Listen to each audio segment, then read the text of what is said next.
I never imagined the worst humiliation of my life would happen in a room filled with flowers, music, and applause, a place meant to celebrate family, because at my own son's wedding with hundreds of eyes watching, he looked straight at me and shouted that his wife did not want me there and that I should leave immediately. And in that moment, I understood something cold and final.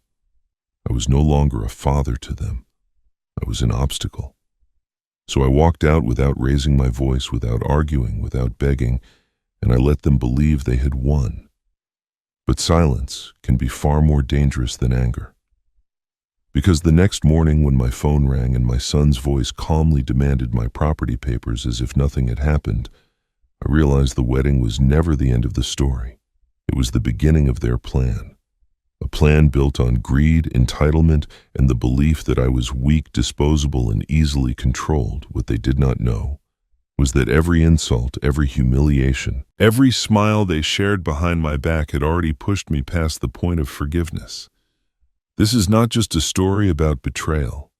It is about patience, power, and the moment when a man everyone underestimated finally decides to stop protecting people who never protected him. If you stay with me to the end, you will see how quiet endurance turns into precise revenge, how every move they thought was clever becomes their downfall, and how the future they were so eager to steal collapses in a way they never saw coming. My name is Richard Lawson. I'm 68 years old, a retired chief financial officer who spent 42 years building a reputation on precision, patience, and integrity. My wife Eleanor passed away 2 years ago, and since then I have learned that grief is not the hardest thing a man can endure. Betrayal by your own blood cuts deeper than any loss. The invitation arrived 3 weeks before the party, printed on cream-colored cardstock with gold embossing.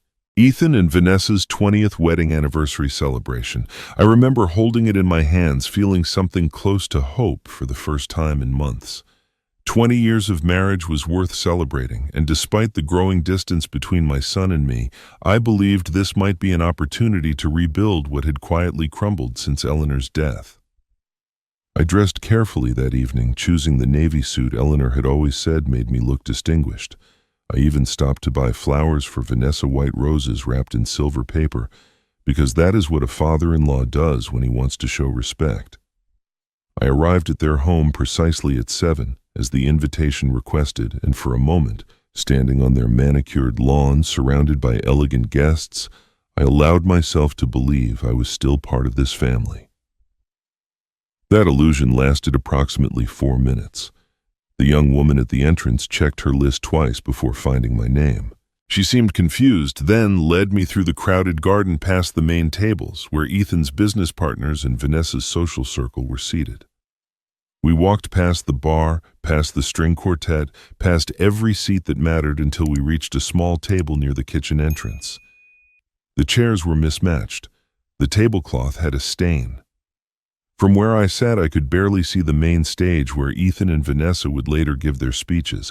I was positioned like hired help, close enough to witness the celebration, but far enough to be forgotten.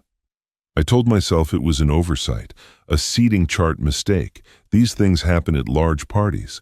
Then I watched Vanessa work the room. She moved through the crowd like a queen, greeting her subjects, her smile bright and practiced. She embraced old friends, kissed cheeks, laughed at jokes I could not hear. She welcomed strangers with more warmth than she had ever shown me in 20 years. And when her eyes swept across the garden and briefly landed on my corner by the kitchen, she looked through me as if I were a piece of furniture. No wave, no acknowledgement, nothing. Ethan found me eventually, but only because I walked toward him during a lull between toasts. I had prepared a few words, a simple blessing for their marriage, the kind of thing a father says when he wants his son to know he is proud despite everything. I touched Ethan's arm and said I would like to offer a toast. His reaction still burns in my memory. He pulled away slightly, glanced toward Vanessa across the room, and said loud enough for nearby guests to hear, "Dad, this isn't the time. Maybe later, okay?" He said it with the kind of practiced patience people use with confused elderly relatives. I saw 2 women exchange glances. I heard Vanessa's voice behind me, soft but carrying, telling someone, "We're worried about him, honestly. He's been so confused since Eleanor passed. Memory issues, you know how it is." I stood there holding my glass of champagne that no one had offered to refill, and I understood. This was not an oversight. This was architecture. Every detail of my humiliation had been designed, from the seating chart to Ethan's rehearsed dismissal to Vanessa's whispered concerns about my mental state. They were building a narrative, laying groundwork for something I could not yet see clearly. And they believed I was too old, too grief-stricken, too broken to notice. Eleanor's voice came to me then, clear as the day she had said it. We had been sitting on our back porch 5 years ago watching Vanessa help Ethan load their car after a holiday dinner. I had commented on how attentive she seemed. Eleanor had not looked away from the window when she replied, "She smiles with her mouth." "Richard, never her eyes. Watch her carefully. Someday you will need to remember that." I set my untouched champagne on a passing waiter's tray. I straightened my jacket, the navy one Eleanor loved. I walked through the garden without saying goodbye to anyone, because there was no one there who deserved my farewell. I did not cause a scene. I did not give them ammunition. I simply left, letting them believe their strategy had worked. As I walked to my car alone, I heard Vanessa's laughter echo across the garden. She thought she had won. She had no idea my wife had prepared me for this moment 2 years before she died. The drive home took 20 minutes, but I do not remember most of it. My hands moved the steering wheel, my foot pressed the pedals, my eyes watched the road, but my mind was somewhere else entirely. It was replaying every moment of that party, cataloging every detail, the way I had cataloged financial discrepancies for 4 decades. By the time I pulled into my driveway, I had already begun to see the pattern. The house was dark when I entered. I had not left any lights on because I had expected to return late, full of champagne and conversation, perhaps even carrying some small hope that my relationship with Ethan might be healing. Instead, I was home before 9 o'clock, standing in an empty foyer that still smelled faintly of Eleanor's perfume even after 2 years. Some nights that scent comforted me. Tonight it felt like a summons. I didn't turn on the living room lights. I did not pour myself a drink or sit in my usual chair by the window. Instead, I walked down the hallway to the small study that had been Eleanor's sanctuary during her final years. Her desk still sat beneath the window exactly as she had left it. I had not changed anything in this room. Her reading glasses still rested on a stack of books. Her favorite pen, a silver fountain pen I had given her for our 30th anniversary, still lay across a leather notebook. I lowered myself into her chair and let the silence settle around me like a familiar blanket. Eleanor had always been the perceptive one in our marriage. I dealt in numbers and balance sheets in the concrete language of profit and loss. She dealt in people. She could read a room the way I read a financial statement, identifying weaknesses and strengths that others missed entirely. During her final months, when the cancer had already begun its slow consumption of her body, that perception had sharpened into something almost unsettling. She had become obsessed with watching Vanessa. At the time, I thought it was the medication affecting her mind, or perhaps the fear of leaving me alone with a daughter-in-law she had never fully trusted. Eleanor would sit at this very desk for hours, writing in journals I was not permitted to read, making phone calls she did not explain.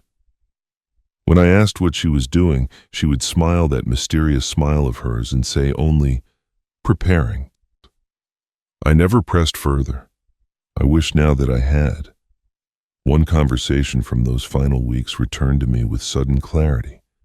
We had been sitting together in the garden, wrapped in blankets despite the warm afternoon, because Eleanor was always cold by then. She had taken my hand and looked at me with those sharp green eyes that illness had not dimmed.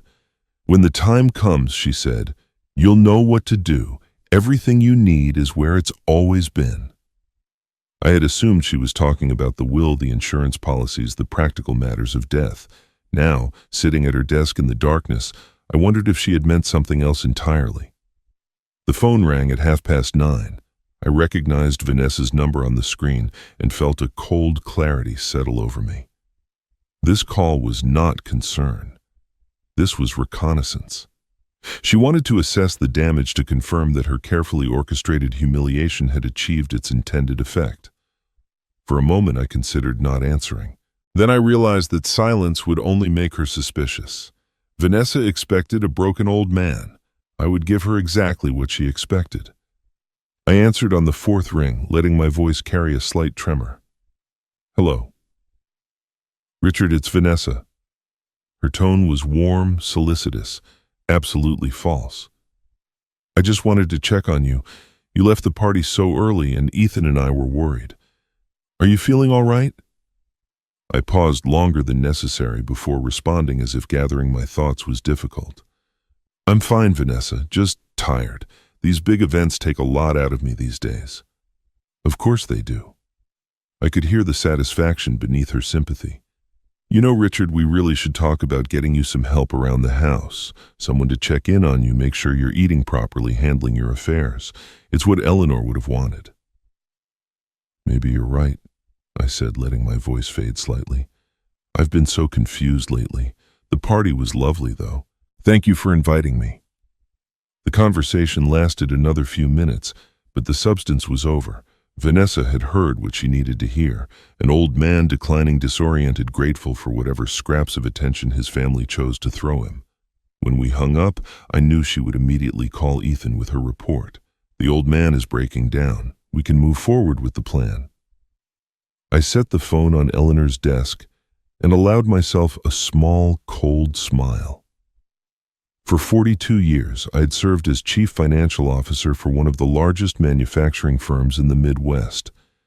I had navigated hostile takeovers, survived 3 recessions, and once spent 14 months untangling a fraud scheme that had been designed by people far more intelligent than Vanessa Lawson.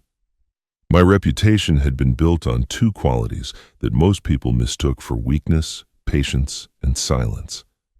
I never made accusations until I had proof. I never revealed my hand until I was ready to win. Competitors had underestimated me throughout my career, interpreting my quiet demeanor as passivity. They learned otherwise, usually too late. Eleanor used to say I had the mind of a chess player. "You don't see the board the way other people do," she told me once. "You see 12 moves ahead, and you never let anyone know what you're planning until the checkmate is already inevitable." I had stopped playing chess when I retired. I had stopped thinking strategically about anything except how to survive each day without her. Tonight, sitting at her desk surrounded by the remnants of her life, I began to think like that man again. They thought my silence meant defeat. They didn't know it was the first move in a game Eleanor had taught me to play long before she left this world. 3 days passed before they made their next move. I spent that time in deliberate stillness, maintaining my routine as if nothing had changed. I watered Eleanor's garden each morning. I read the newspaper on the back porch. I answered the phone when neighbors called to chat, keeping my voice steady and unremarkable. To anyone watching, I was simply an old widower moving through the quiet motions of retirement. But beneath that surface, my mind was working the way it had during my years in corporate finance, sifting through data, identifying patterns, waiting for the opposition to reveal their strategy. The call came on a Tuesday afternoon. I was in the kitchen making lunch when Ethan's name appeared on my phone screen. I let it ring 3 times before answering, keeping my voice mild and slightly tired. "Hello, son." "Dad, we need to talk about something important." Ethan's tone was businesslike, rehearsed in a way that immediately put me on alert. I heard movement in the background, a door closing, and then a woman's voice murmuring something I could not quite make out. Vanessa was there, listening, perhaps coaching. "Of course," I said. "What's on your mind? It's about your finances, your accounts, the house, your investments." He paused, and I heard that murmur again, more distinct this time. Vanessa was feeding him lines. "We think it would be best if you signed a financial power of attorney, just for family management purposes. It would make things easier for everyone." I said nothing for a long moment, letting the silence stretch until it became uncomfortable. In negotiations, silence is a weapon. People rush to fill empty space, and in that rush they often reveal more than they intended. Ethan took the bait. "Look, Dad, Vanessa says it's better if we handle your accounts before, things get worse. You've been confused lately. We all saw it at the party. This is just about protecting you." "Protecting me," I repeated, keeping my voice neutral. "Yes, and protecting the family assets. You worked hard for everything you have. We just want to make sure nothing happens to it because of any mistakes you might make." There it was, the true motive barely concealed beneath the language of concern. They did not want to protect me. They wanted to control me. A financial power of attorney would give them access to every account I owned, every investment Eleanor and I had built over 45 years of marriage. They could make decisions without my consent, move money without my knowledge. And if they later decided to pursue guardianship, having control of my finances would make their case significantly stronger. I continued to play the role they expected. "I don't know, Ethan. That sounds like a big decision. Let me think about it." "What's there to think about?" His voice sharpened with frustration, and again I heard Vanessa's murmur in the background. He took a breath, clearly being instructed to stay calm. "Dad, this is what families do. Vanessa's been through something like this before.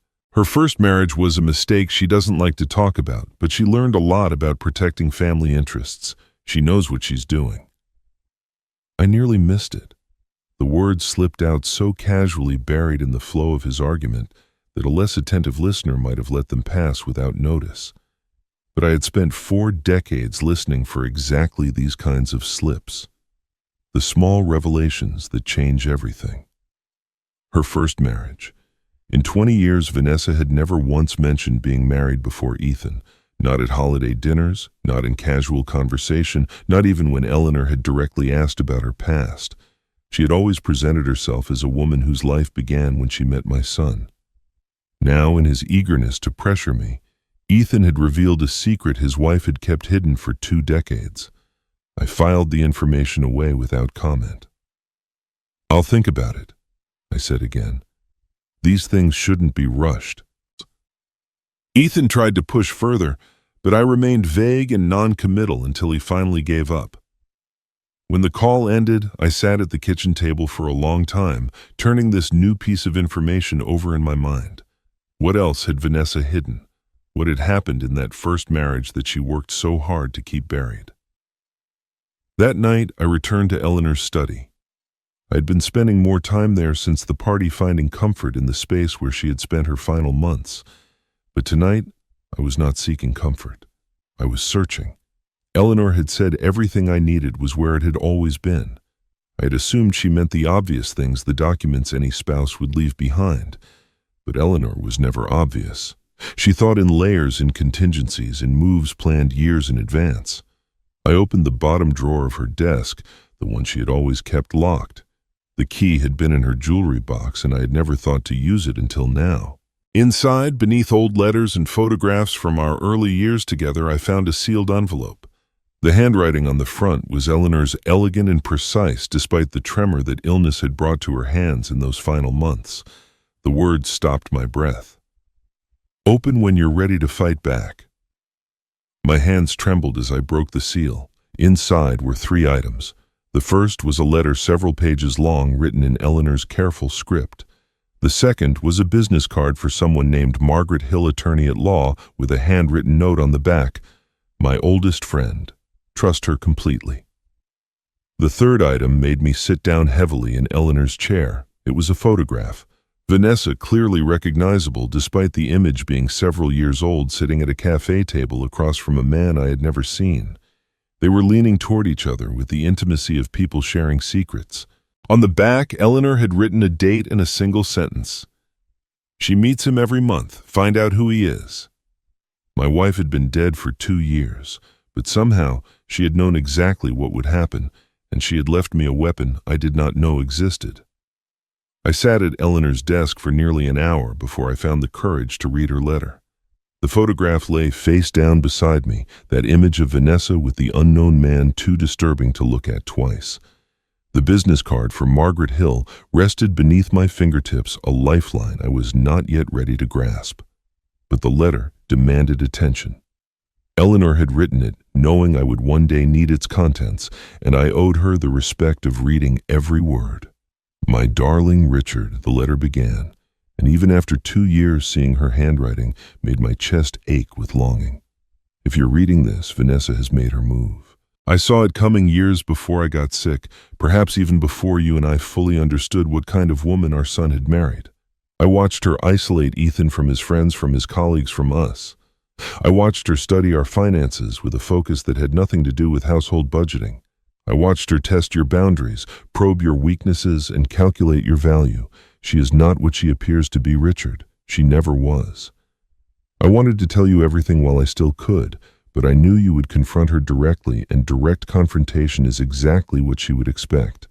Vanessa is prepared for anger. She is prepared for accusations. What she is not prepared for is patience. What she does not understand is strategic silence. These are your greatest weapons, my love. Use them. Margaret has everything you need. She has been my dearest friend since college, and she is the finest estate attorney I've ever known. I went to her 3 months ago with my concerns, and together we built something that Vanessa cannot easily dismantle. Trust Margaret as you trusted me. She will guide you through what comes next. And Richard, find out who the man in the photograph is. I have watched Vanessa meet with him on the first Tuesday of every month for the past 3 years. She tells Ethan she is visiting her book club. She is lying. Whoever this man is, he is part of something she does not want anyone to discover. I'm sorry I cannot be there to fight beside you, but I have done everything I could to fight for you from wherever I am going. Remember what I always told you. You have the mind of a chess player. It is time to use it. All my love forever. Eleanor. I read the letter 3 times before I reached for Margaret Hill's business card. The handwritten note on the back, my oldest friend, trust her completely, steadied my resolve. It was nearly 10 o'clock at night, far too late for a phone call under normal circumstances. But nothing about this situation was normal, and I suspected Margaret had been waiting for this call for 2 years. She answered on the second ring. Richard Lawson? Her voice was warm but unsurprised. I wondered when I would hear from you. You knew Eleanor left me your card. I helped her write the letter. Margaret paused, and I heard the weight of memory in her silence. She came to me 3 months before she died. She had been watching Vanessa for years by then, documenting everything, building a case. She called what she left behind her insurance policy. I have kept it sealed and waiting just as she asked. What's in it? That's not a conversation for the telephone, Richard. We should meet. Tomorrow if you can manage it. My office is downtown, but I can come to you if that's easier. I'll come to you, I said. I need to get out of this house. Margaret gave me her address, and we agreed on 10 in the morning. Before I could hang up, she spoke again, her voice dropping to something more serious. Richard, I need to prepare you for what you're going to see. Eleanor didn't just suspect Vanessa was dangerous. She investigated her, thoroughly. What do you mean? Your wife hired a private investigator, a good one, someone who owed her a favor from years ago. He spent 6 months looking into Vanessa's background, her history, her connections. Margaret paused again. What he found? Well, you need to see it yourself. Some things cannot be explained secondhand. The silence between us felt heavy with implication.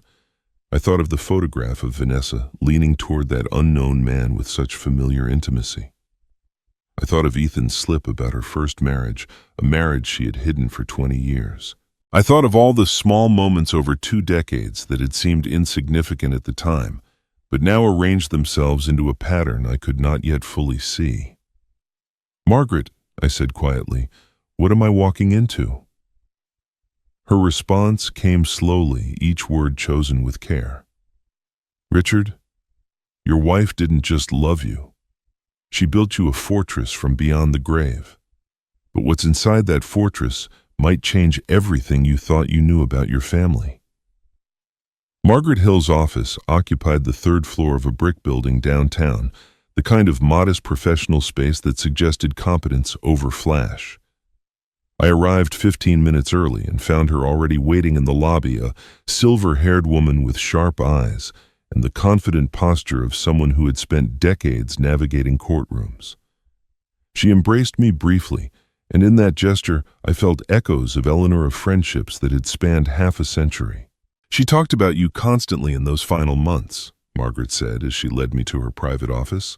Not with sadness, with purpose. She was determined to leave you protected.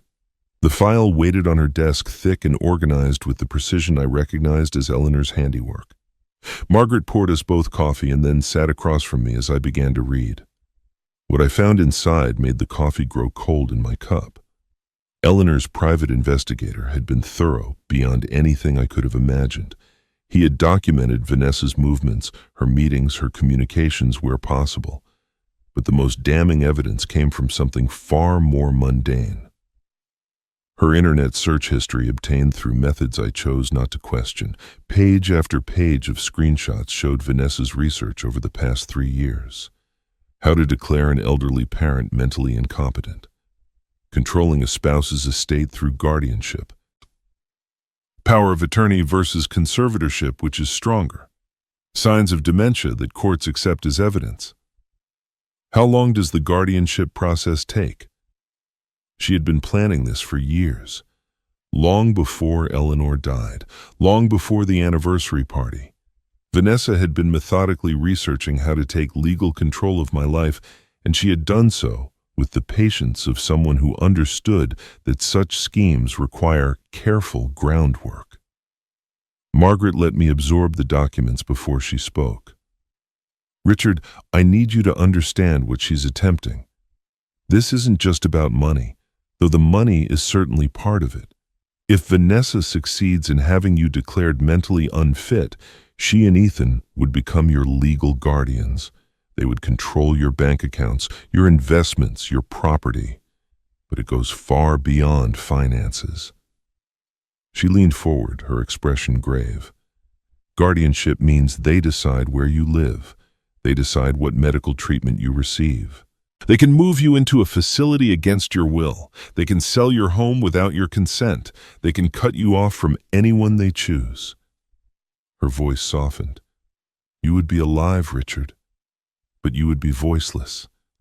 Every decision about your existence would belong to them. The full scope of Vanessa's ambition settled over me like a weight. I had assumed she wanted access to my accounts, perhaps control over the inheritance Ethan would eventually receive. I had not understood that she wanted to erase me entirely, to reduce me to a body that breathed while she pulled every string. I left Margaret's office with copies of the file and a mind churning with dark possibilities. The drive home felt longer than usual. Every red light an opportunity for my thoughts to spiral further into anger and fear. By the time I pulled into my driveway, the afternoon had faded into early evening, and I wanted nothing more than silence and solitude to process what I had learned. Instead, I found Lily waiting on my front porch. My granddaughter stood as I approached, her expression caught between nervousness and determination. She was 19 years old, a sophomore at the state university, and until this moment I had assumed she was entirely under her mother's influence. Seeing her here alone without Vanessa's knowledge shifted something in my understanding. Grandpa, can we talk? Her voice was steady despite the tension in her shoulders. Inside, please. I don't want anyone to see me here. We sat in the living room, and I noticed immediately how tightly she gripped her phone, clutching it against her chest like a talisman. Her eyes moved to the windows twice, checking for observers. Whatever she had come to say, it frightened her.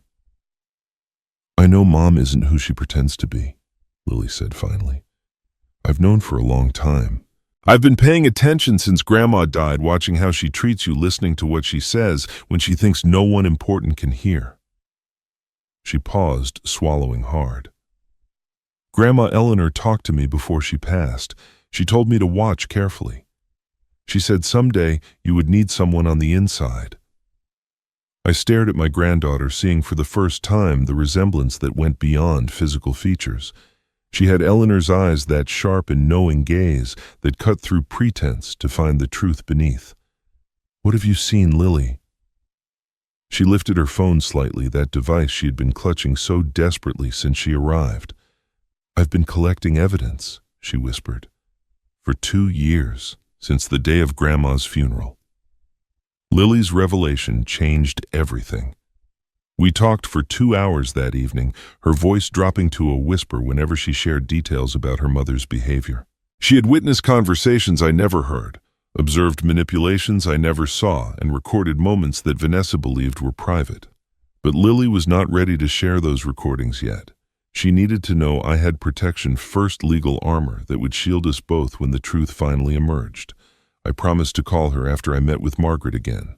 That meeting came 2 days later at the First National Bank on Morrison Street. Margaret had called that morning with urgency in her voice.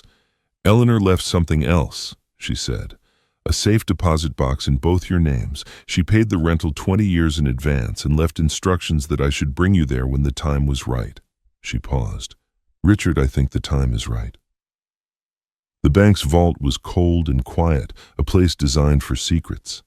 A young manager led us to the private viewing room and placed a long metal box on the table between us. Margaret produced a key I had never seen, and I realized Eleanor must have given it to her during those final months when they were building whatever fortress awaited me inside. The box opened with a soft click. Inside lay a leather journal, thick with years of entries alongside several manila envelopes and a stack of legal documents bound with a blue ribbon.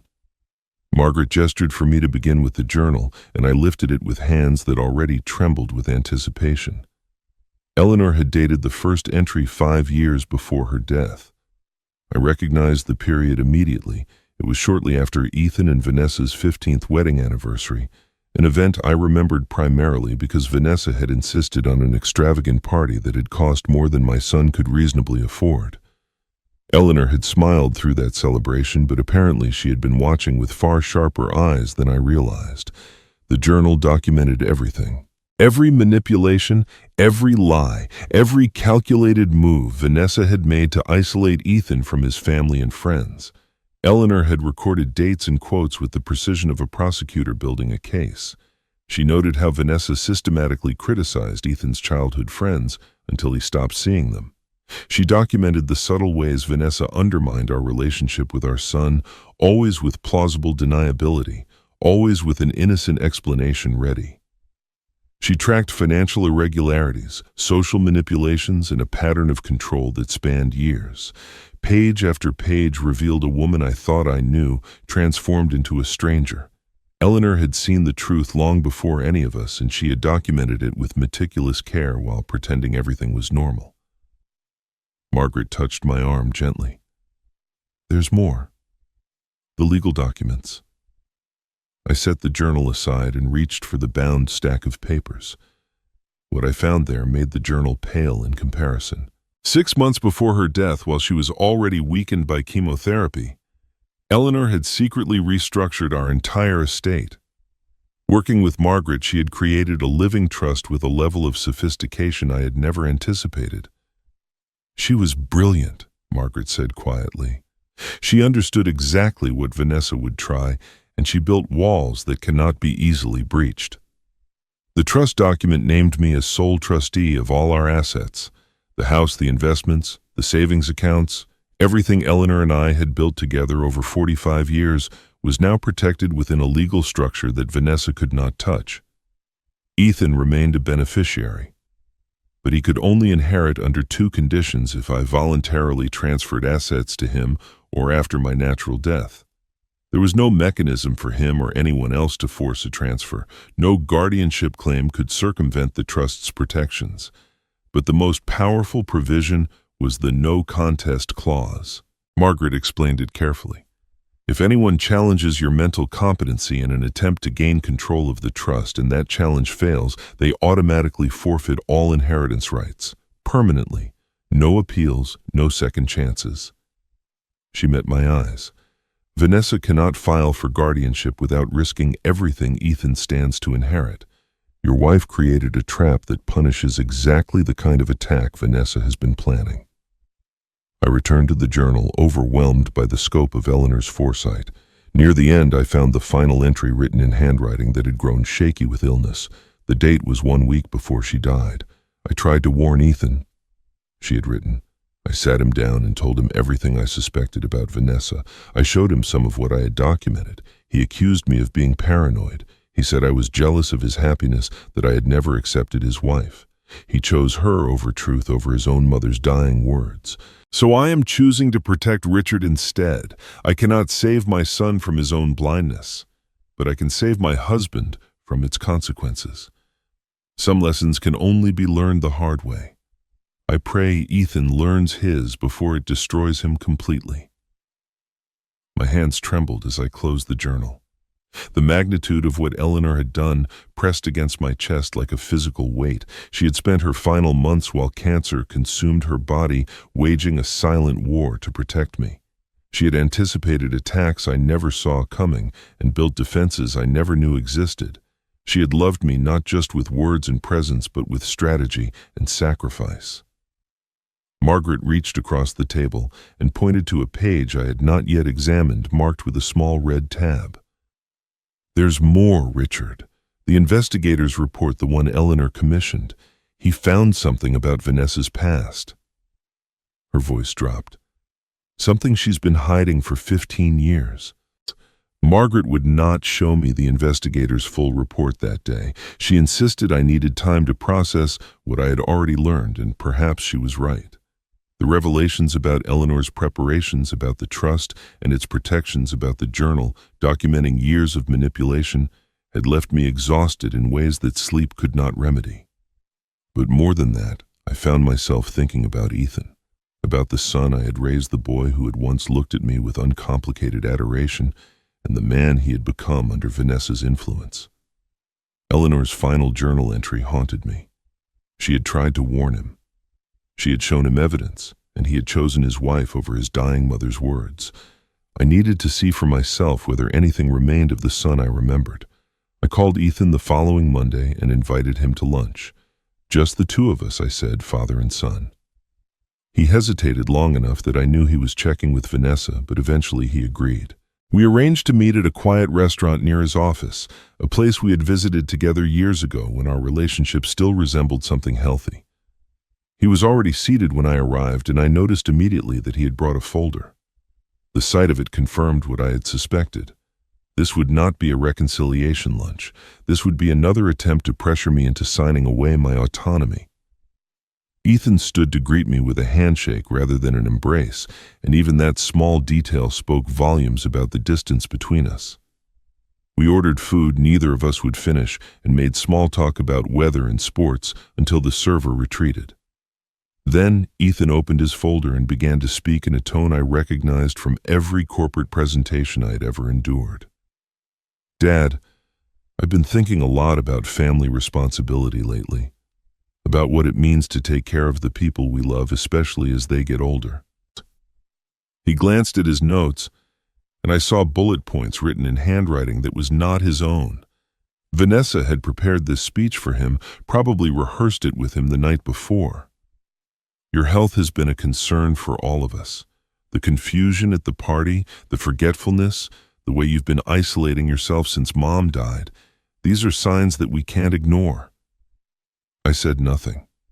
I simply watched him deliver lines that had been crafted to sound caring while laying groundwork for something far more sinister. We've consulted with some professionals, Ethan continued, and they agree that early intervention is important. If we put the right structures in place now, while you're still capable of participating in the decisions, it protects everyone. The power of attorney we discussed would just be a first step, a way to make sure your affairs are handled properly if anything happens. If anything happens, I repeated quietly. What exactly do you think is going to happen, Ethan? He faltered just slightly before recovering. You know what I mean, Dad. You're 68 years old. Mom's death hit you hard. It's natural for there to be some decline. I've had no decline. I kept my voice calm, almost gentle. My mind is as sharp as it's ever been. I manage my own finances, maintain my own home, and handle every aspect of my life without assistance. The only confusion at that party was my confusion about why my own son seated me next to the kitchen and then refused to let me offer a simple toast. Something shifted in Ethan's expression. The rehearsed patience began to crack. That's exactly what I'm talking about. You're being paranoid. You're seeing conspiracies where there's only concern. I'm not signing anything, Ethan. The words landed between us like stones dropped into still water. I watched the ripples spread across my son's face, watched the mask slip further as frustration overtook the careful script his wife had written. "You're not the man you used to be," Ethan said, his voice hardening. "The father I grew up with was reasonable. He listened to his family. He trusted us to help him when he needed it." He leaned forward, and for a moment I saw something ugly flash behind his eyes. Something that looked like Vanessa's influence given voice. "Mom would be ashamed of how stubborn you've become." The words cut deeper than any accusation about my mental state. To invoke Eleanor to use her memory as a weapon against me was a cruelty I had not anticipated even from the stranger my son had become. I absorbed the pain without letting it show on my face. 42 years in corporate finance had taught me to receive devastating news with composure, and I drew on every ounce of that training now. But even as I absorbed the blow, I saw something else. A flicker of doubt crossed Ethan's face there and gone so quickly that someone who did not know him might have missed it entirely. For just an instant, he looked uncertain, almost ashamed. The boy I had raised, the child who had once climbed into my lap and asked me to explain how airplanes stayed up, was still in there somewhere. Vanessa had buried him under 20 years of manipulation and control, but she had not entirely extinguished him. Eleanor's words from the journal returned to me. "Ethan isn't evil. He's weak." Vanessa found his weakness and built her nest inside it. "Don't hate him, Richard. Save him if you can, but protect yourself first." I reached for my coffee and took a slow sip before responding. "Your mother knew me better than anyone who has ever lived, and I can tell you with absolute certainty that she would not be ashamed of me for protecting myself from people who wish me harm." Ethan's jaw tightened. "If you won't listen to reason, there are other options. Legal options. Ways to make sure you're taken care of whether you agree or not." He gathered his folder and stood the lunch untouched on his plate. "I didn't want it to come to this, Dad, but you're not giving us a choice." He left without another word, and I sat alone at the table long after his car had disappeared from the parking lot. As my son drove away, I didn't feel the anger I expected. I felt grief, the kind that comes from watching someone you love become a stranger. Somewhere inside that man was still the boy who used to hold my hand crossing the street, but Vanessa had buried him so deep, I wondered if anyone could dig him out. Lily texted me 3 days after my disastrous lunch with Ethan. She asked to meet somewhere private, somewhere her mother would not think to look. I suggested the small cafe on Birchwood Avenue, a place Eleanor and I used to visit on Sunday mornings. It was far enough from Vanessa's usual circles that we could speak freely and quiet enough that we would notice if anyone tried to listen. She arrived 20 minutes early, and I found her seated in the back corner with a clear view of both the entrance and the parking lot. When I approached the table, she stood quickly and embraced me, then glanced toward the window before sitting down again. Throughout our entire conversation, she checked the door at least half a dozen times. Whatever she planned to tell me had her frightened in ways I had never seen from my normally confident granddaughter. "Thank you for coming, Grandpa." Her voice was barely above a whisper despite the empty tables around us. "I need to tell you something I've never told anyone, about why I started watching Mom, about what I heard." I reached across the table and took her hand. "I'm listening." Lily closed her eyes briefly as if gathering strength from some internal reserve. The day of Grandma's funeral. After the service, when everyone was at the house eating and talking, I went upstairs to be alone for a while because I couldn't stop crying, and I heard Mom in the guest bedroom making a phone call. She opened her eyes, and I saw the hardness there, the determination that had calcified around an old wound. She was laughing, Grandpa. Grandma had been in the ground for 3 hours, and Mom was laughing. My stomach tightened. "What did she say?" "She said, finally the old woman is gone. Now we can really get started." Lily's grip on my hand tightened. I was 17 years old. I was standing in the hallway crying for my grandmother, and I heard my mother celebrate her death like it was a business opportunity. I'll never forget those words. Never. The cafe suddenly felt colder, despite the warm afternoon light streaming through the windows. I thought of Eleanor's final months, how Vanessa had visited regularly, bringing flowers and offering to help with household tasks. I had thought she was being kind. Now I understood she had been circling, waiting, counting down the days until her obstacle was removed. "What did you do?" I asked quietly. At first, nothing. I didn't know what to do, but then I remembered something Grandma told me a few weeks before she died. Lily released my hand and reached into her bag, pulling out a small leather notebook I recognized immediately. It was similar to the journal from the safe deposit box, but smaller, more personal. She kept this in her nightstand. I found it a month after the funeral when I was looking for something to remember her by. She slid the notebook across the table to me. I opened it carefully, and Eleanor's handwriting filled the pages like a voice from beyond. Near the end, one passage had been underlined in red ink. "If anything happens to me, watch Vanessa. Document everything. Trust no one in that house except Lily. She has my eyes and my instincts. When the time comes, she will know what to do." I looked up at my granddaughter with new understanding. Eleanor had recruited her, had seen in Lily the same sharp perception that had defined her own character. My wife had known she was dying, had known Vanessa would move against me, and had placed a sentinel in the enemy's own household. "So I followed her instructions," Lily continued. "I watched, I documented. I paid attention to every conversation, every phone call, every meeting Mom thought was private." She paused, something shifting in her expression. "Grandpa, I need to ask you something. About the law." "Go ahead." "One-party consent for recording conversations. I've looked it up online, but I want to make sure I understand correctly. In our state, if I'm part of a conversation, I can record it without telling the other person, right?" I felt the first stirrings of hope I had experienced since this nightmare began. My years as CFO had required extensive knowledge of legal matters, including the intricacies of evidence gathering. "That's correct. In this state, only one party to the conversation needs to consent to the recording. If you're a participant, you can legally record without informing others."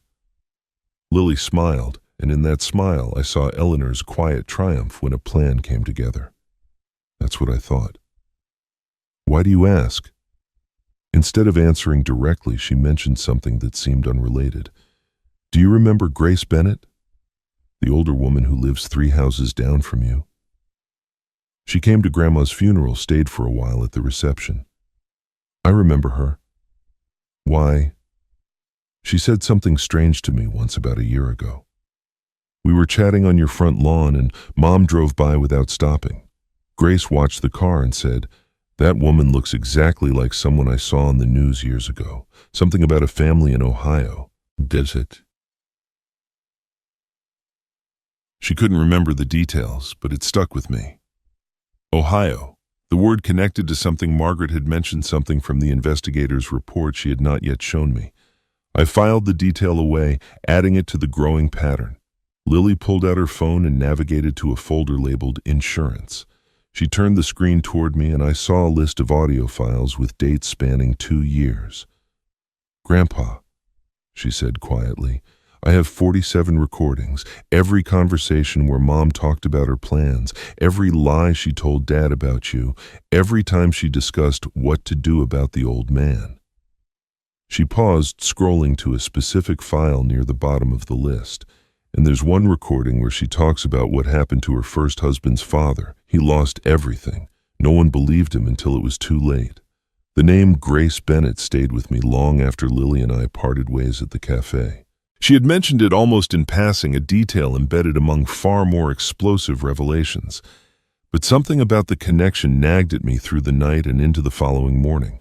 A woman who remembered something from the news, a case in Ohio, a face that looked familiar.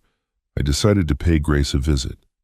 She lived 3 houses down from me in a modest Victorian that her late husband had lovingly restored over several decades. I had known Grace and her husband since Eleanor and I moved into the neighborhood 30 years ago, though our interactions had always been limited to friendly waves and occasional conversations over the fence. What I remembered most about Grace was her career. She had worked as a head librarian at the county library for 40 years, a profession that demanded organization, attention to detail, and an exceptional memory for information. If anyone could remember a news story from 15 years ago with accuracy, it would be her. She answered the door with the warm but cautious smile of someone who was not expecting visitors. When she saw it was me, her expression shifted to something more complex, a mixture of concern and what I could only describe as anticipation. "Richard Lawson, I was wondering when you would come." She stepped aside to let me in. "I suppose this is about Vanessa." The directness of her statement caught me off guard. "How did you know?" "Because I've been waiting to have this conversation for 20 years. She led me to her sitting room, a space filled with books and photographs and the comfortable clutter of a life well lived. "Please sit down. Can I make you some tea?" I declined the tea, but accepted the seat. Grace settled into the armchair across from me and studied my face with eyes that were remarkably sharp for a woman of 71. I understood in that moment why she had been such an effective librarian. Nothing escaped her attention. "Your granddaughter mentioned you recognized Vanessa from somewhere," I began. "From something you saw on the news." Grace nodded slowly. "That woman. I've been trying to place her face for 20 years, ever since your son brought her home. There was always something familiar about her, something I couldn't quite grasp. Then it came to me last month, clear as day." She leaned forward slightly. "Ohio, about 15 years ago. There was a case all over the local news. I was visiting my sister in Columbus at the time, and the story was everywhere for weeks." "What kind of case?" "A family accused a young woman of manipulating their elderly father." Grace's voice took on the precise cadence of someone reciting facts she had committed to memory. "The woman had married the son just like Vanessa married Ethan. She systematically isolated the old man from his friends, from other family members, from anyone who might have protected him. Then she began working to take control of his estate. Power of attorney at first, then guardianship proceedings. The family fought back and eventually won. The case was settled out of court, and the woman disappeared. Changed her name, moved away, vanished completely." My heart was pounding, but I kept my voice steady. "And you think this woman was Vanessa?" "I don't think, Richard. I know." Grace rose and crossed to a cabinet where she retrieved a folder that looked recently assembled. "After I made the connection, I spent 3 weeks at the library digging through archives. The Columbus Dispatch covered the story extensively. I found photographs." She handed me the folder. "The quality isn't perfect, but look at the face. Look at the eyes. It's the same woman 15 years younger. I would stake my reputation on it." I opened the folder and found myself staring at a newspaper photograph of a young woman being escorted from a courthouse by an attorney. The image was grainy, the product of early digital printing, but the features were unmistakable. The shape of the face, the set of the jaw, the way she held herself with practiced composure under scrutiny. It was Vanessa. The photograph triggered another memory. The mysterious man in Eleanor's photograph, the one she met every month at the cafe. Could he be connected to Ohio? Could he be someone from that family? Someone who had been tracking Vanessa all these years? I thanked Grace and drove directly to Margaret's office. She was between appointments, but made time for me immediately when she saw my expression. I laid the folder on her desk and told her everything Grace had shared. Margaret examined the materials with the careful attention of someone who understood their implications. "If this is true," she said quietly, "we're not dealing with simple greed. We're dealing with a pattern. A predator who has done this before and refined her methods. Can you investigate? Find out everything about Vanessa before she married Ethan. Any connections to Ohio, any previous names she might have used, I can and I will." Margaret closed the folder and looked at me with gravity. "Richard, if Vanessa has done this before, it changes everything. It means she's experienced at evading consequences. It means she knows exactly how to manipulate legal systems and family dynamics. It means the protections Eleanor put in place may be even more important than we realized." I thought of Lily's recordings of the evidence slowly accumulating from multiple sources. Vanessa had built her current life on the assumption that her past was buried. She did not know that the walls were closing in from every direction. When I returned home that evening, Grace was standing in her front yard watching me pull into the driveway. She walked over slowly, and when she reached me, her expression held something between pity and determination. "Richard," she said softly, "that woman didn't marry your son for love. She married your family's legacy. And if I'm right about Ohio, you're not her first victim. You're her second, which means she's learned from her mistakes, and this time she won't fail so easily." Grace's warning proved prophetic sooner than either of us expected. The call from Margaret came 3 days later, at 7 in the morning, her voice carrying an urgency I had not heard before. "Richard, she's made her move. Vanessa filed an emergency guardianship petition with the county court yesterday afternoon. The hearing is scheduled for 2 weeks from today." I sat down heavily at the kitchen table, the phone pressed against my ear. Despite everything I had learned, despite all the preparation, the reality of legal action still landed like a blow. "On what grounds?" "The petition claims you exhibit signs of cognitive decline, inability to manage your personal and financial affairs, and potential danger to yourself." Margaret's tone was clipped professional, the voice of an attorney shifting into battle mode. "She's included statements from Ethan describing your supposed confusion at the anniversary party, your isolation since Eleanor's death, and your refusal to accept family help. She's also submitted a letter from a doctor I've never heard of suggesting you should be evaluated for early-stage dementia." "I've never seen any doctor about dementia. I've never been evaluated for anything of the kind." "I know. Which means either she fabricated the letter entirely or she found a physician willing to write opinions about patients he's never examined. Either way, it's grounds for serious concern about her methods." Margaret paused. "We need to meet today, Richard. All of us. You, me, and Lily. It's time to show the court exactly who Vanessa Lawson really is." We gathered that afternoon in Margaret's conference room. Lily arrived with a laptop bag and an expression of grim determination that made her look far older than 19.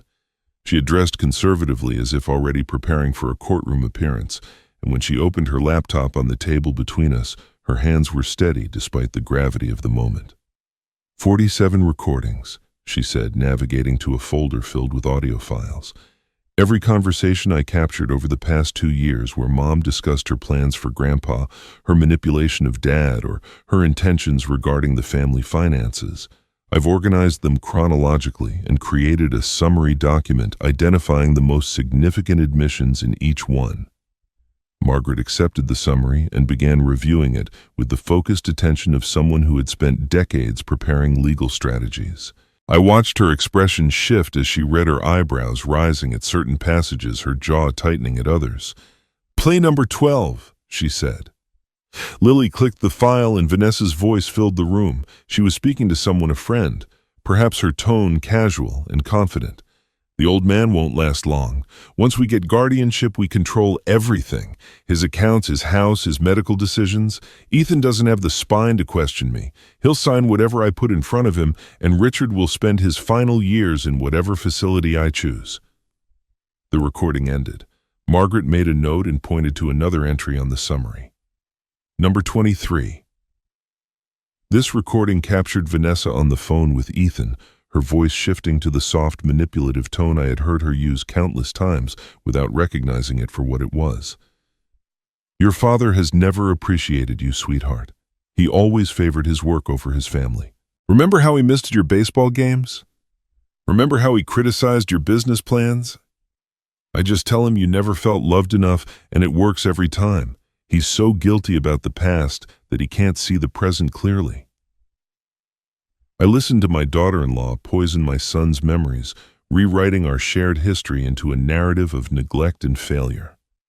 The manipulation was so precise, so deliberate, that I understood for the first time how completely she had captured Ethan.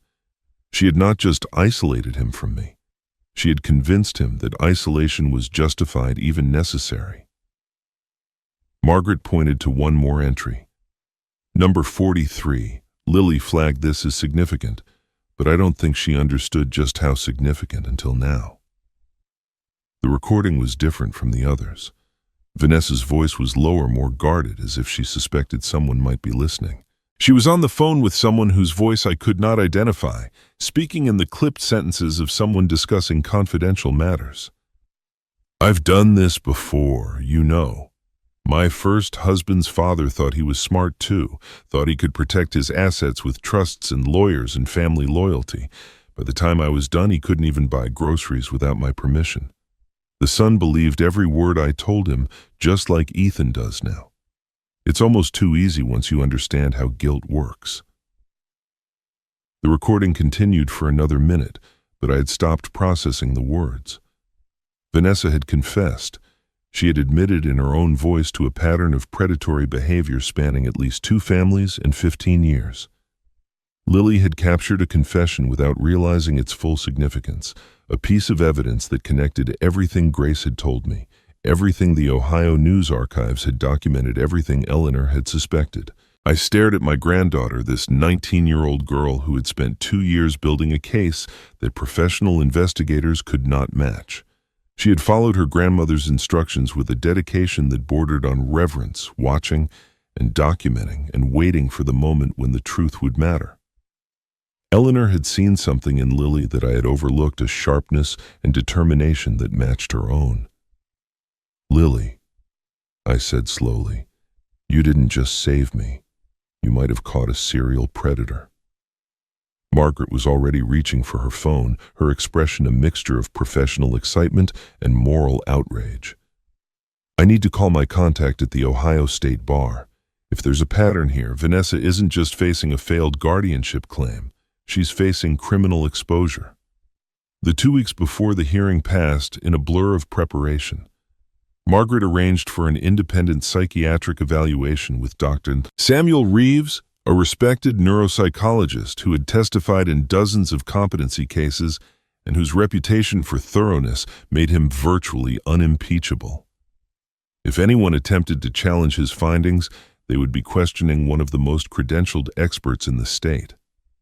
The evaluation took place on a Wednesday morning in Dr. Reeves's clinical office.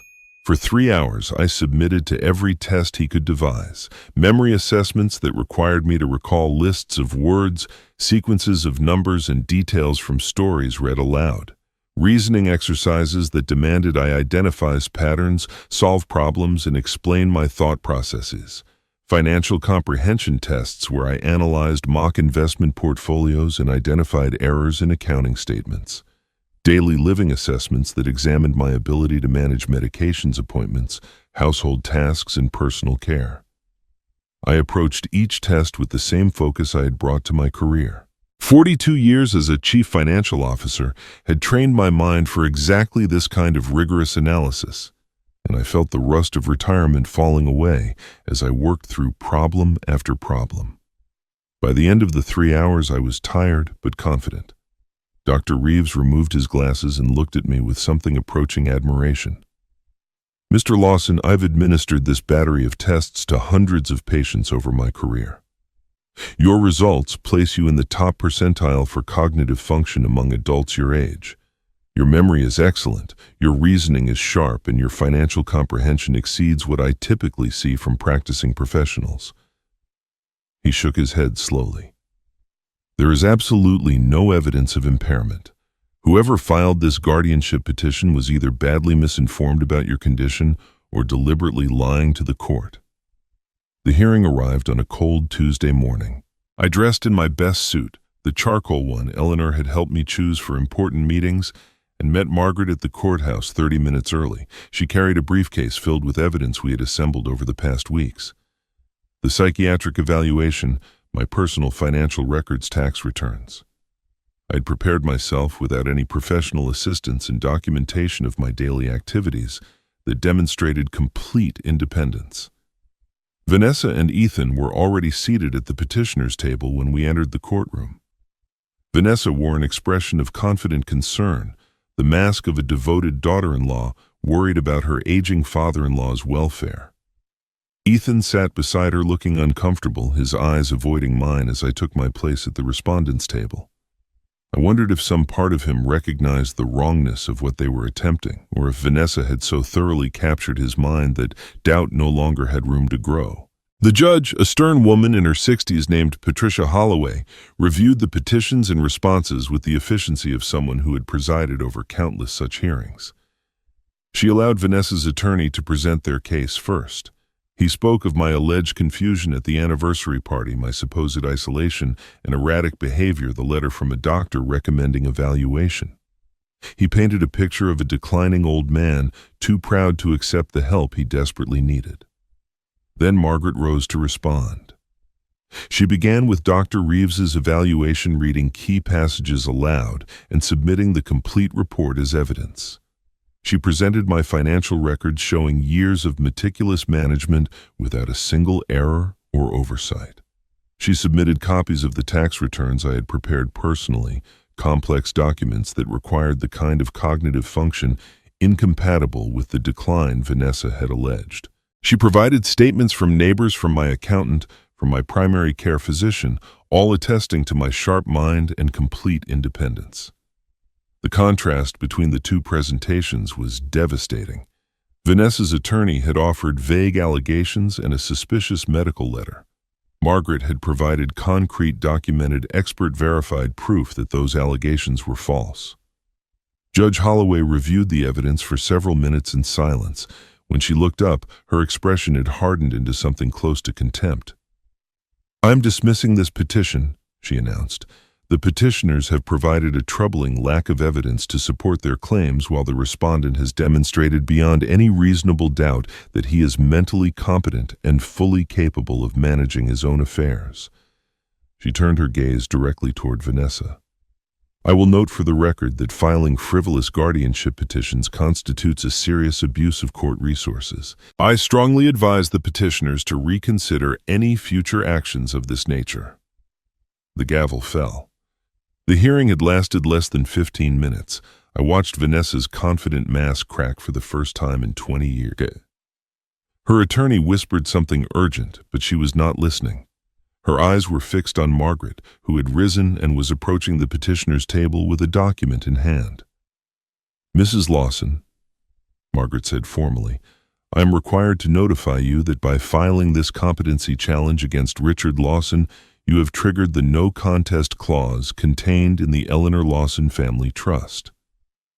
She placed the document on the table. "This clause states that any beneficiary who challenges the trustee's mental competency and fails in that challenge automatically forfeits all inheritance rights. You and your husband are now under review for permanent disinheritance from the trust." Vanessa's face went pale. For a moment, she looked like a woman watching her carefully constructed world collapse around her. This was not in her playbook. She had expected a confused old man, an easy victory, an uncontested path to control. She had not expected Eleanor. The phone call came that night just before 10 o'clock. Vanessa's voice was sharp with panic, stripped of the polished composure she had maintained for 2 decades. "What did you do?" she demanded. "What the hell did you do?" I let the silence stretch, savoring the reversal of power. Then I answered calmly, each word deliberate. "I didn't do anything, Vanessa. My wife did. 2 years ago from her deathbed, Eleanor saw exactly who you are, and she's not finished with you yet." The aftermath of the court hearing rippled through my family in ways I had anticipated, but taken no pleasure in predicting. Within 48 hours of the dismissal, Margaret sent formal letters to both Ethan and Vanessa, notifying them that all voluntary financial support from the Eleanor Lawson Family Trust would cease immediately, pending the outcome of the disinheritance review. For 20 years, I had been quietly subsidizing my son's life. The remaining balance on their mortgage, nearly $1,200 each month, had been paid from an account I maintained specifically for that purpose. Lily's college tuition, room and board, and their significant sum came from the same source, and when Ethan's consulting business struggled, as it frequently did, I supplemented his income without comment or condition. I had done these things out of love, asking nothing in return, except the hope that my son would find his footing and that my granddaughter would have every opportunity to succeed. Now, that support was gone.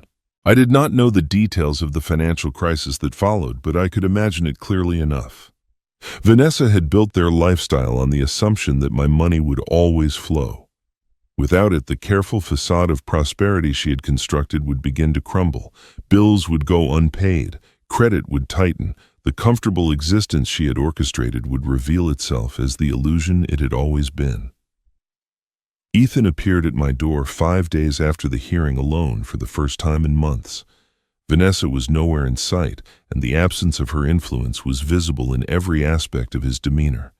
He looked exhausted, confused, diminished in ways that went beyond simple fatigue.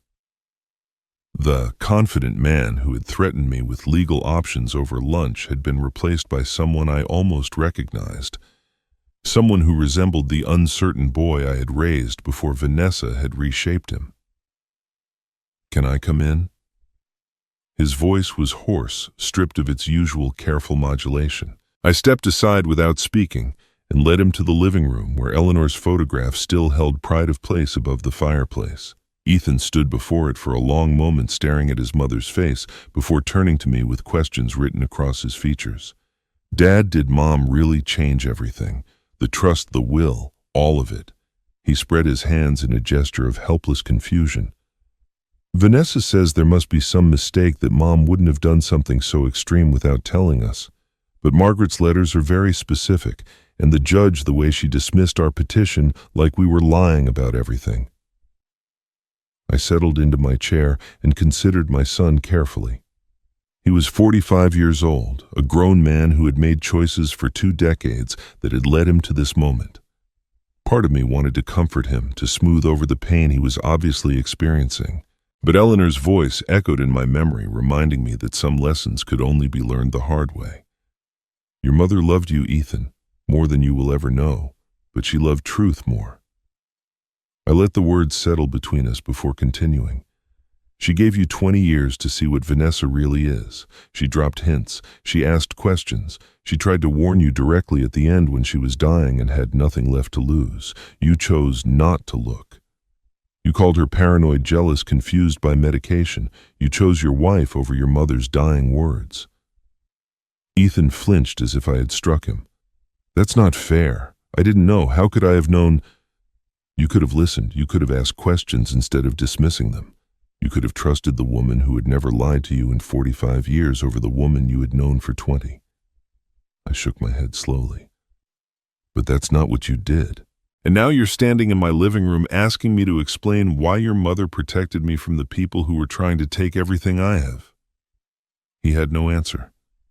He stood in silence for what felt like minutes, his eyes moving between Eleanor's photograph and my face, searching for something I could not give him. Then he left without another word, and I watched his car disappear down the street with a heaviness in my chest that felt like grief. The call came at midnight. I was not asleep. Sleep had become unreliable since the anniversary party, my mind too active with strategies and revelations to rest properly. When I saw Ethan's name on the phone screen, I answered without hesitation. "Dad?" His voice was raw, torn open by something I could not immediately identify. "I found Mom's journal. Not the legal one, the other one. The personal one she kept in the box with her wedding dress." I said nothing. I waited. She wrote about Vanessa. About how Vanessa would isolate me from my friends, make me feel guilty for spending time with anyone but her. How she would twist my words, repeat things back to me in ways that made me doubt my own memory. His breath came in shudders. She documented how Vanessa created fights between you and me. How she would tell me you said things you never said, how she convinced me you never respected my choices. I closed my eyes and listened to my son's voice crack and reform as 45 years of certainty collapsed around him. "Dad, there are entries going back 15 years. Mom saw everything. She saw what was happening to me, to our family, and she wrote it all down because she knew someday I would need to understand. He made a sound that might have been a sob, and I called her crazy. When she tried to warn me, I told her she was jealous of my happiness. I said horrible things to her dad while she was dying. I said horrible things to my mother while she was dying. His voice broke completely. What have I done? Ethan arrived at my door the following morning looking like a man who had not slept in days. His clothes were rumpled, his face unshaven, his eyes red-rimmed and hollow. He clutched Eleanor's journal against his chest like a lifeline, that leather-bound record of his mother's observations that had shattered the world he thought he knew. I stepped aside to let him in, and he walked past me into the living room as if moving through water, each step requiring conscious effort. He did not sit down. Instead, he stood before Eleanor's photograph again, holding the journal open to a page marked with a torn piece of paper. When he spoke, his voice was barely above a whisper. Listen to this, Dad. From 15 years ago, right after Lily was born. He cleared his throat and began to read. Ethan came to dinner alone tonight. He said Vanessa was tired from caring for the baby, but I suspect she simply didn't want him spending time with us without her supervision. He mentioned that he hasn't seen his college friends in months. When I asked why, he said Vanessa thought they were a bad influence. One by one, she is cutting away everyone who knew him before her. Soon there will be no one left who remembers the man he used to be. Ethan turned to another marked page. This one is from 12 years ago. Richard tried to give Ethan advice about his business today, and Ethan became defensive immediately. He accused Richard of never believing in him, of always criticizing his choices. I know Richard said nothing of the kind. I was in the next room and heard every word. But when I tried to explain, Ethan looked at me like I was the enemy. Vanessa has convinced him that his father is cold and controlling. She has rewritten his childhood memories to support a narrative that serves only her.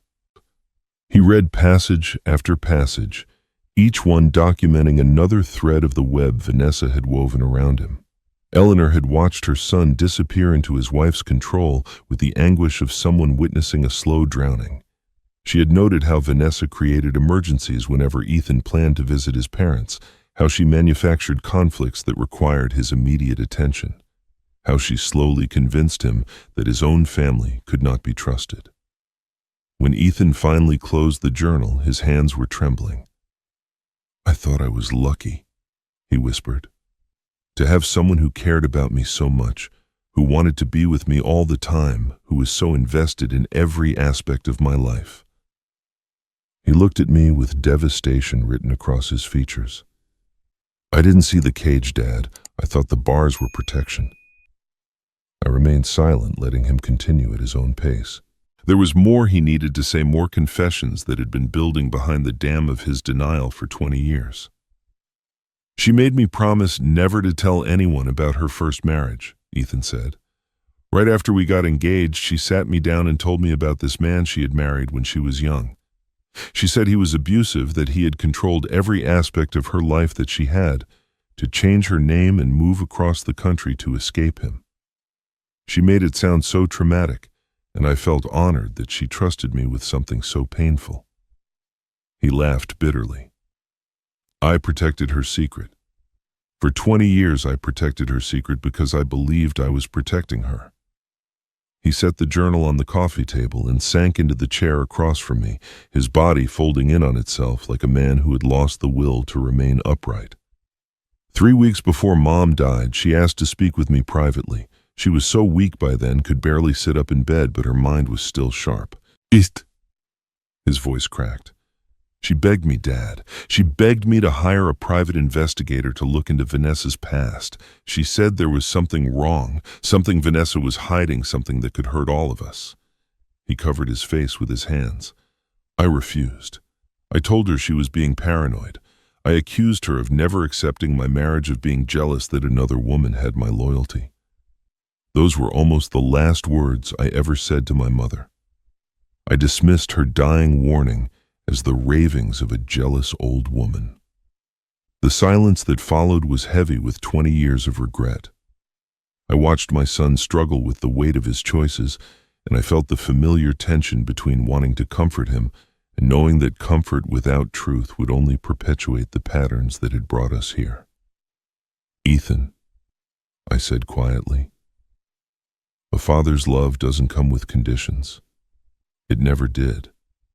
Not when you were 5 years old and broke the window with a baseball.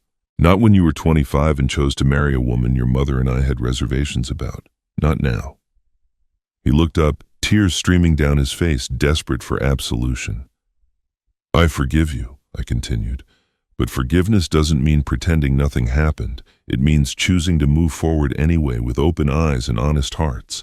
Trust takes time to rebuild. We have work ahead of us, work that will be painful and slow, but we can begin if you're willing." Ethan nodded slowly, wiping his eyes with the back of his hand. "There's something else, Dad.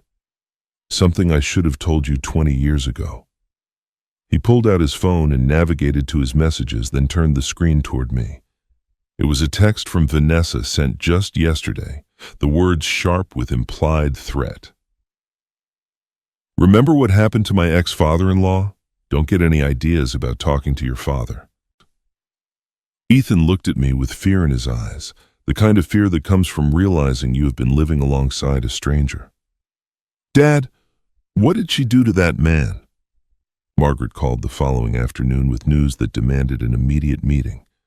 Her voice carried a weight I had not heard before, something beyond professional concern, something that spoke to the gravity of what she had uncovered.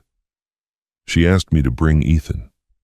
Whatever she had found, she believed my son needed to hear it firsthand. We gathered in her conference room an hour later. Ethan sat beside me, his posture rigid with anxiety, still wearing the haunted expression of a man whose reality had been systematically dismantled. Margaret entered carrying a thick folder and a laptop, her movements deliberate and careful, the way someone handles evidence that will change lives. "I completed my investigation this morning." She began settling into her chair across from us. "With help from contacts at the Ohio State Bar and a retired colleague who practices family law in Columbus. What I found is worse than any of us imagined." She opened the folder and spread several documents across the table, court filings, newspaper clippings, photographs, all bearing dates from 15 years ago. 15 years before she met your family, Vanessa was living in Ohio under her first name Victoria. She married a man named Daniel Hartwell, the only son of a successful real estate developer named Robert Hartwell. The father was 63 years old at the time of the marriage, recently widowed, and possessed an estate worth several $1,000,000. I watched Ethan's face as Margaret continued. He was listening with the intensity of someone hearing his own history rewritten. "Victoria followed the exact same playbook she used with your family. She isolated Daniel from his father through systematic manipulation. She convinced him that Robert was controlling, that he disapproved of the marriage, that he wanted to interfere with their happiness. Within 2 years, Daniel had almost completely severed his relationship with his father. Then Victoria began the second phase." Margaret slid a court document toward us. She filed for emergency guardianship of Robert Hartwell, claiming he showed signs of dementia and was incapable of managing his affairs. The petition was nearly identical to the one she filed against you, Richard. The same language, the same allegations, the same strategy. Ethan made a sound that might have been a gasp or a sob.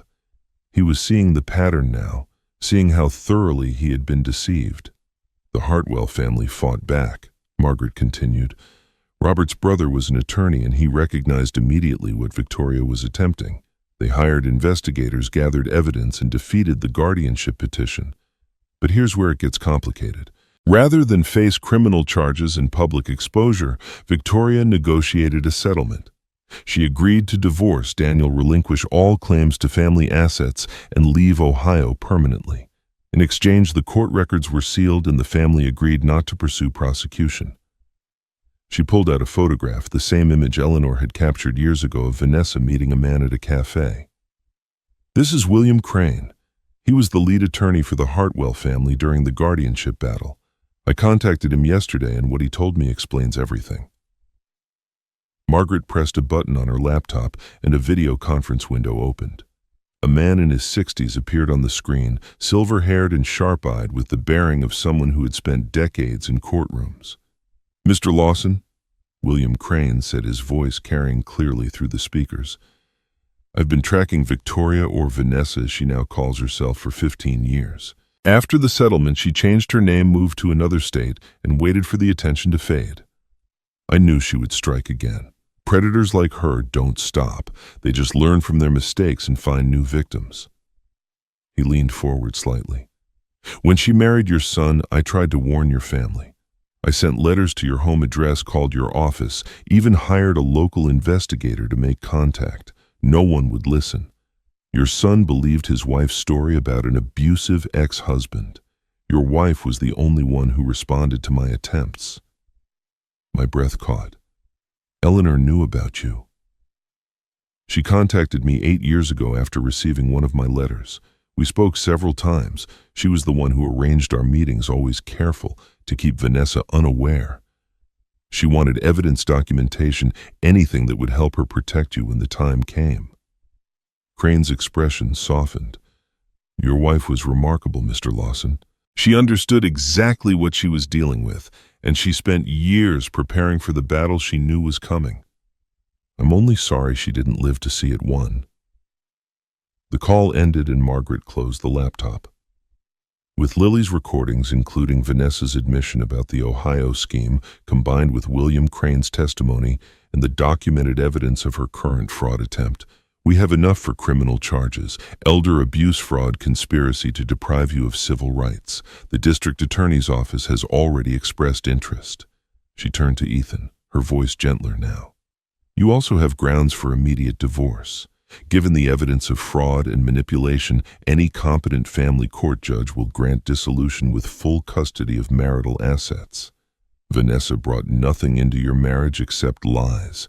She'll leave with nothing but consequences." Ethan sat motionless, absorbing the full scope of what his wife had done, what she had been planning to do. 20 years of his life recontextualized as a long con executed by a professional predator. I sat in Margaret's office, surrounded by 15 years of evidence against the woman who had infiltrated my family. William Crane's final words echoed in my mind, spoken just before the video call ended. "She's not just a con artist, Mr. Lawson. She's a specialist. Wealthy families with elderly patriarchs, that's her hunting ground.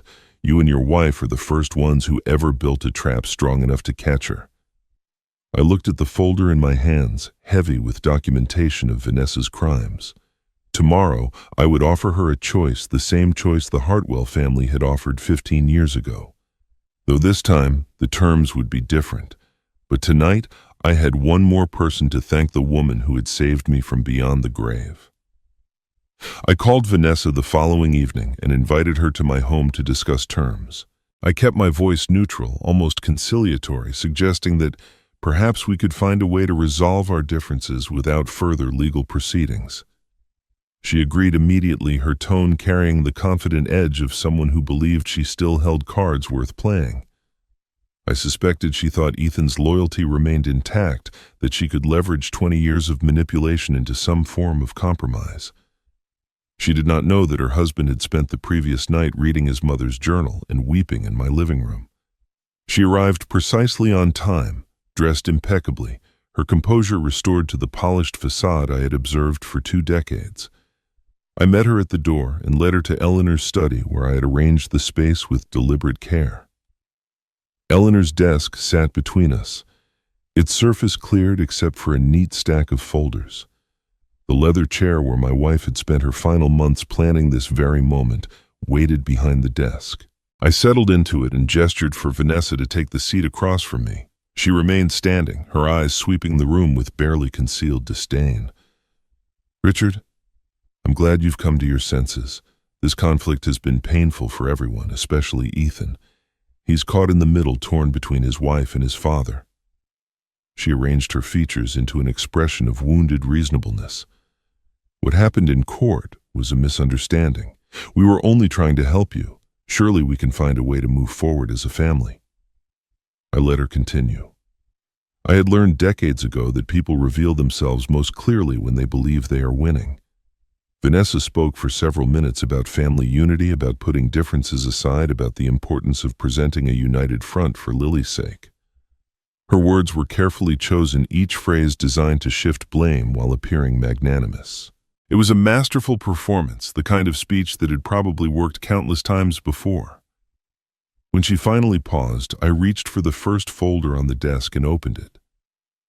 "Do you recognize this voice?" I pressed play on the small recorder Margaret had provided, and Vanessa's own words filled the room. "The old man won't last long. Once we get guardianship, we control everything." Her expression flickered just slightly before she recovered. "That's taken out of context. I was venting to a friend. You can't possibly think—" I opened the second folder and placed the Ohio case file on the desk. Court documents, newspaper clippings, photographs of a younger Vanessa standing outside a Columbus courthouse. "Victoria Hartwell, that was your name 15 years ago, wasn't it? Before you changed it and moved here. Before you found another wealthy family with an elderly patriarch to target." The color drained from her face. For the first time since I had known her, Vanessa appeared genuinely shaken. "Those records were sealed. How did you—" "William Crane sends his regards." I placed his sworn statement on top of the pile. "He's been tracking you for 15 years, waiting for you to strike again. He was quite eager to provide testimony." Vanessa's composure crumbled in stages like a building collapsing floor by floor. First came denial, her voice rising with desperate assertions that the Ohio case had been a misunderstanding, that she had been the victim, that the Hartwell family had persecuted her unfairly. When denial failed, she shifted to blame. "Ethan knew everything. He helped me plan the guardianship petition. If I'm guilty of anything, so is he." I placed Eleanor's journal on the desk, open to the final entry. "My wife documented 20 years of your manipulation. Every lie, every isolation tactic, every manufactured conflict. This journal, combined with Lily's recordings and William Crane's testimony, tells a very complete story." At the mention of Lily's name, something shifted in Vanessa's expression. Real fear, perhaps, at the realization that her own stepdaughter had been gathering evidence under her nose for 2 years. She opened her mouth to respond, but before she could speak, the study door opened. Ethan walked in and stood beside my chair. He did not look at Vanessa. He did not speak. He simply stood there, his presence a declaration louder than any words could have been. 20 years of marriage, 20 years of carefully constructed loyalty, and he had chosen to stand with his father. Vanessa stared at her husband with an expression I had never seen on her face before. Desperation, rage, and something that might have been genuine bewilderment that her perfect system had finally failed. Ethan, she said, her voice dropping to the soft, manipulative tone she had used so effectively for decades. "Sweetheart, you can't believe any of this. Your father is confused. He's been manipulated by that lawyer friend of Eleanor. Ors, you know me. You know I would never—" "I read my mother's journal," Ethan said quietly. "I heard your recordings. I know what you did to the Hartwell family." His voice cracked slightly. "I know what you tried to do to my father, and I know what you did to me." I pushed the final document across the desk. Divorce papers already prepared by Margaret, requiring only Vanessa's signature. "Here are your terms. Sign these papers immediately. Relinquish all claims to family assets. Leave the state within 30 days. In exchange, no criminal charges will be filed, and the connection to Ohio will remain private." Vanessa looked at the papers, then at Ethan, then at me. The predator who had hunted wealthy families for decades was finally cornered, and she knew it. "This is blackmail." "This is mercy," I said calmly. "More than you ever showed Robert Hartwell, more than you plan to show me. Take it or face a courtroom where everything comes out, and this time there will be no settlement to hide behind." Her hand trembled as she signed the divorce papers. 20 years of manipulation erased with a signature. She gathered her things mechanically, her movements stripped of the graceful confidence she had always carried. At the door, she turned back one final time. "You think you've won?" she said bitterly. But you'll never get back the years I took from you. I met her eyes steadily. You're right, but I got back something you never counted on. My son. The door closed behind her. Ethan was crying. So was I. But for the first time in 2 decades, we were crying together. 6 months passed before the world settled into something resembling peace. Vanessa left the state within the 30-day deadline, her departure as quiet as the predator she had always been. She attempted to return to Ohio, perhaps hoping that 15 years had erased the memories of her crimes there. But William Crane had spent those years building a network of attorneys, judges, and investigators who remembered Victoria Hartwell and what she had tried to do. Word of her return spread through professional circles within days. Firms refused to hire her. Landlords declined her applications. The hunting ground she had once dominated was closed to her forever. Last I heard, she was living in a small apartment in a city far from anywhere she had ever operated, working a regular job for wages she had once considered beneath her notice. The predator who had spent decades targeting wealthy families now had nothing but what she could earn through honest labor. Some might call that justice. I called it consequence. Ethan moved into a small house 3 streets away from mine, close enough for regular visits, but far enough to rebuild his sense of independence. Our relationship healed in increments the way all deep wounds heal slowly and with occasional setbacks. We had dinner together every Sunday evening, sometimes sharing comfortable conversation about small things, sometimes sitting in silence that was no longer painful. On harder nights, we talked about the years we had lost, the words we could not take back, the mother and wife who had seen everything and loved us both enough to prepare for the worst. Those conversations left us exhausted but somehow lighter, as if speaking the truth aloud released weight we had been carrying for decades. Lily finished her first year of law school with honors, specializing in elder law and family advocacy.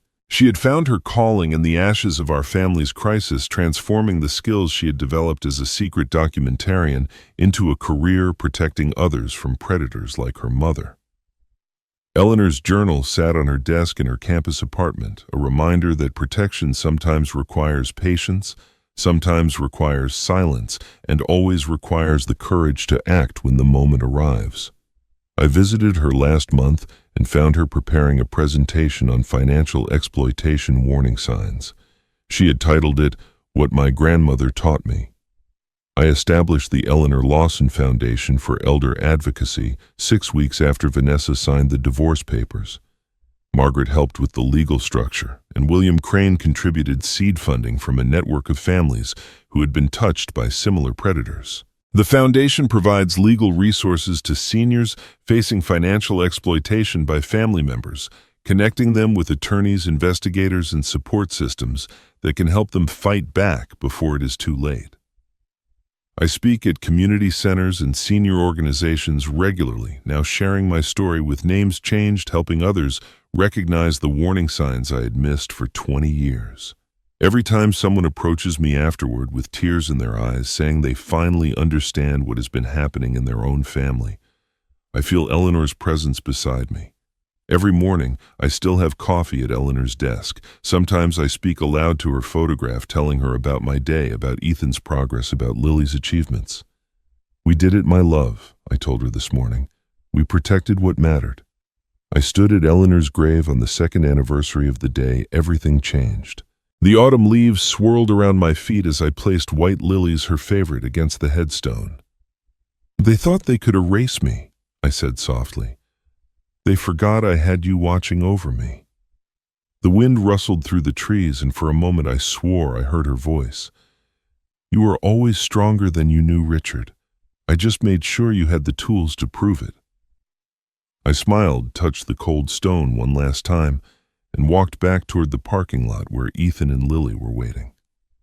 The anniversary party where they tried to make me invisible felt like another lifetime ago. But it was not the end of my story. It was only the beginning of a life I finally chose for myself. What would you do if the people you trusted most tried to take everything from you? Would you fight back, or would you walk away? Share your thoughts in the comments below, because sometimes knowing we are not alone is the first step toward healing. If this story moved you, subscribe for more stories about family justice and the quiet strength it takes to reclaim your life. And remember, the most powerful revenge is not destruction. It is living well with your dignity intact and the people who truly love you by your side. Richard Lawson's story reminds us that the people who try to diminish us often underestimate the quiet strength we carry within. He faced betrayal from those who should have protected him, humiliation designed to break his spirit, and a calculated scheme to erase his voice from his own life. But he also had something his enemies never anticipated: a wife who loved him enough to fight for him even after death. A granddaughter brave enough to document the truth and the patience to wait until justice could be served on his terms. This story is not just about revenge. It is about reclaiming dignity when others try to strip it away. It is about the power of preparation, the importance of documenting what we witness, and the knowledge that legal protections exist for those who seek them.